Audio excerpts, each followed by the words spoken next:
First coat of paint on the column, and the bushes for the scale look proper. They look like they've always been there in the casting. That's not come out too bad. The paint is very, very difficult to apply, I have to say. It goes off really, really quickly. That'll need another coat because there's areas where it's a little bit sketchy. I normally give everything a couple of coats anyway. We make progress. Well, the column is now painted and it's looking very, very nice. With the exception of this side, which you probably can't see it in the video, has got some little pimples which I'm annoyed at, so I'm going to wait to see how it looks when it dries, but I can see me having to paint that side again. You can just see them there. Most people wouldn't notice. I will, and it will annoy me, so it's going to have to be fixed. This I thought was complete, but I've had to paint it again. I didn't realise that there's a front and a back. The front pokes out slightly more than the back, which makes sense. And I hadn't worried too much about the back because I thought, you know, I'd sort of chosen one end. But the more I looked at it, the more I thought I'm just not going to be happy with that. So again, that's been painted again, and I think it's going to have one more coat. It's really, really horrible paint to apply. It just dries as you're putting it on. And when you've got to go round the edge, by the time you've come round here, this is started to go off. So as you put your brush on it, it drags. Bloody horrible stuff.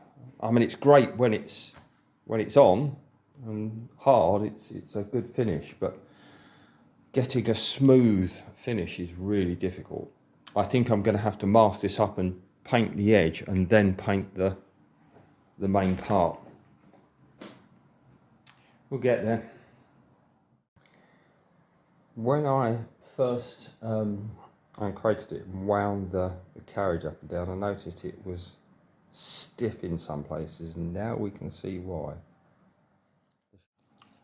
We discovered the problem with the runout on this, and the runout's about 20 thou, which is quite a lot. I would expect about a thou over that. I mean, the shaft is within a thou. But I think what it is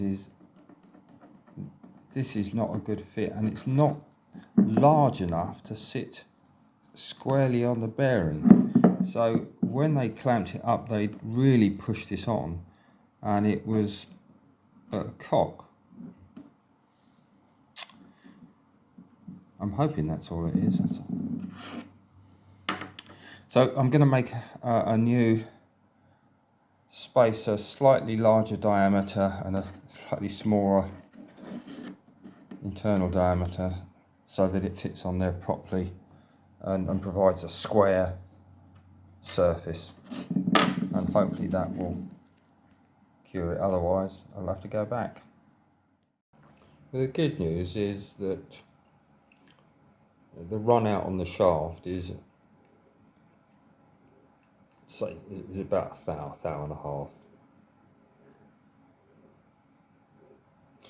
So the problem's not in the shaft. I suspect this has been pushed on, and it's not been straight when it's been pushed on. There's it's difficult to see using the phone, but there's a sort of scrape, a wear mark on one side, which suggests that it's been pushed on, and this is quite sharp here, so I imagine it could have scraped and just gone in at an angle. Probably fixable. I think this, putting a spacer on that actually fits properly and locates on the bearing centre proper, will go a long way to fixing the problem.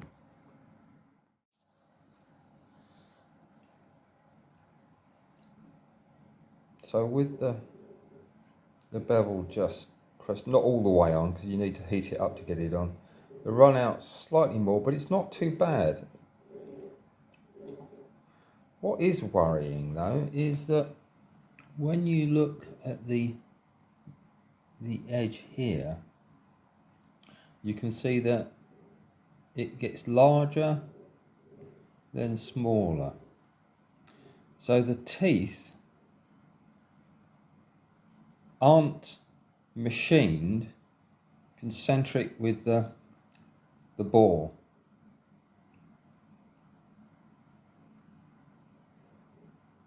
Which there's nothing I can do about that.